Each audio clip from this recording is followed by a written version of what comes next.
Hello, and welcome to another edition of Bill and Kipp's Excellent Bible Adventure. We're continuing on through the Gospel of John. I'm Bill Brunson, and this is Kipp McClurg. We're two of the pastors here at Vestavia Hills Methodist, and it's a joy to be able to have you with us as we continue studying, our favorite of the Gospel stories, the Gospel accounts of Jesus' life. Today, we're looking at the 13th and 14th chapters, which is sort of that pivotal moment at the end of Holy Week as Jesus is making that shift into actually being, moving toward the crucifixion. And so today I noticed that I thought maybe we were having snacks, but... there could be some nachos down in here, but it appears to be empty. It is empty. Symbolizing, today, we're looking at the upper room discourse in John where he washes the disciples' feet. And that becomes a symbol for what it means really to be like Jesus and serve like Jesus. So that was a pretty significant job, but not one that the host of the Passover would be performing. No. It would be for a servant to do. And Right. So they would have taken dusty roads, people wearing sandals at best, coming into a house. So your feet would be dirty. And so they have probably a bowl a bit bigger than this, and water, not the freshest of water, but enough to get the dust off. And they would have had some towels. Now, we just use paper towels because we probably wouldn't use our best towels to wash off people's feet. We'd be cleaning. And then, so that's kind of the picture that we have is this upper room with Jesus and the disciples, and suddenly he surprises them as they come in with this sort of servant moment. Now, you've been to where traditionally people believe that this took place, and I think we have a picture or two of that. Right. Yeah, this is, of course, later architecture, but this is in the area. If not in this location in Jerusalem, it is close. Oftentimes when you're in Israel, you're told that if it's not right here, it's within 100 yards of right here, so you're very close. And this has actually been a place of worship for, centuries and centuries, believed to be the location of the upper room. And so it was in a space like this that Jesus would have gathered with the disciples. And as you said, as they came into the house, there usually would be a servant at the door to help wash the feet. They didn't really have servants because they were traveling on a budget about like ours for doing this. So they didn't really have a budget. Very Christ-like of us in our budget. I'm glad you brought that out, and mentioned that, because I've been thinking it, but no one else has. And so yes, it was in this kind of setting that they would have come in, and maybe there was a discussion of who's gonna help wash feet. Well, I don't want to wash feet. I don't want to wash feet. No one wants to wash feet. Honestly, I wouldn't want to wash feet either. Yes. And so they come into the room, and it says that they're at the table, and this sort of issue is still there because now they're all sitting at the table with dirty feet. Mm-hmm. Now, if you show the next picture, this is inside a home in the village of Sepphoris, which is... It's only about maybe 3 to 5 miles from Nazareth, and it was almost a Roman-style village, and it's where many people believe the people of Nazareth might have worked if they were artisans, if they were craftsmen. It's possible that Joseph worked there at different times because it's close enough to Nazareth that he might have been able to go there to get work. And the reason I show this is you see the beautiful tile work that had been done. Actually, here you'll see the image of a woman that is made in mosaic tiles. She's called the Lady of Sepphoris. So all of this is mosaic. This is all mosaic tile, but you'll notice there's no tile. I mean, there's no detailed mosaic around the edges in this kind of U-shape. In this sort of this U-shape, because the table that would have been in this room and the table that would have been in the upper room would be called a triclinium. It was a U-shaped table that was low to the ground, and you had the decorative area in the middle because that's where you actually could see. Around the edges, people would have reclined on they would have reclined on their right arm and on their left arm. They reclined on their left arm and they would have eaten with their right hand. And so in the seating around this table, and based off of what we know from the gospel story, this end spot, sitting down here at this very end, would have been Judas.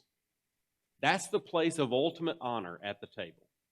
Next to Judas would have been Jesus. He's the host, always in the second spot. And the reason that's the place of ultimate honor is the host who's laying on his left arm eating, and the person next to him laying on his left arm eating, you can have conversation with each other. The host is leaning towards you almost. And so it is that Judas and Jesus could have theoretically had private conversations without anyone else at the table really knowing what they were saying if they wanted to. And then next to Jesus on this side is John. Because at one point in the gospel story, John leans toward Jesus, leans into Jesus to ask a question. We'll get to that later. But it's believed that all around the table, in a typical triclinium seating, every spot is lower because you're moving away from the host. Every spot is lower all the way around the table until you get to that end. And at that end, you have what was known as the servant spot. You weren't really a servant. You were just the lowest of the people. You remember Jesus said, when he tells the parable about this, about the parable of the dinner party, he said, don't take one of these seats and be told, hey, you need to move on around the table. He says, take the lowest seat. So somebody could theoretically look at you and go, you need to move on up a little bit. Well, many scholars think that you go Judas, Jesus, John. They don't really know the lineup around the table, but many believe that in that last seat, for whatever reason, maybe thinking that he would be told to move on up, in the last seat is Peter, in the servant seat. And typically in front of the servant seat, there would be a bowl on the table that the servant that lowest person might pick up and bring so someone could wash their hands off in or something like that. That's the lowest spot. But Peter's not willing to wash feet, even though he's in the servant seat. No one around the table's willing to wash feet, not John, not Judas. And so, as you mentioned, we get to a point in the meal, right as the meal's starting, when everybody still has dirty feet, that Jesus himself gets up and goes and actually washes feet. He takes off his outer robe, he wraps himself in a towel so that he doesn't get dirty, and he fills a bowl with water, and he goes around the table, and the first person he comes to is the lowest person on the table, it seems. He comes to Peter. So Peter would be at the start of the line, except on the other side. Yeah. And he says, Peter is appalled. You can't. I mean, this is reversal of roles here. Yeah. You can't wash my feet. Right. Well, and I've always thought Peter probably feels like I got caught. I mean, I should be doing this. Somebody should be doing this. And maybe it's this convicting moment of Peter of, oh yeah, he says we're not supposed to worry about this kind of stuff. But I am sitting here, and probably I have a job I ought to be doing. Yeah, and here he is with a bowl and water. Uh-oh. So Jesus' response to him really reflects, I think, what the disciples had struggled all along to get. They argued, remember James and John, who's going to sit the left and the right. They even got in one of the Gospels, got their mother involved. Got their mom to ask. Involved in the question of. Well, and on the way to the dinner, the disciples are arguing among themselves, who's the greatest? Yeah. Trying to figure out the seating arrangement. Right. But Jesus makes it very clear that, hey, if you're going to follow me, it's not the normal path. It's the path of leadership, of servant leadership.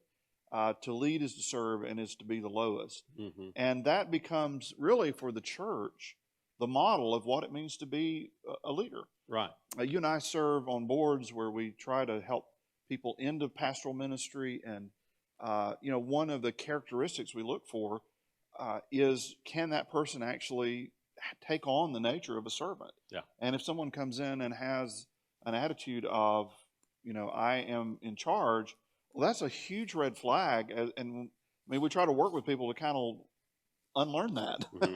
And Peter certainly struggled because he at times really wanted to be in those places, and James and John obviously struggled, and all the other ones did as well. Right. I mean, it's.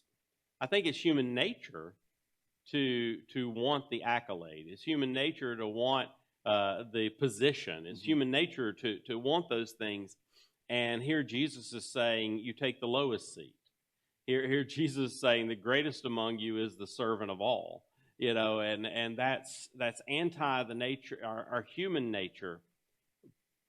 But it's our goal as disciples is to be like the one who would get up from the table where he is the host and will wrap himself in a towel and wash the dirty, dusty feet of his disciples. And it goes back to John the Baptist, where he says, I must become less so that he can become more. Mm-hmm.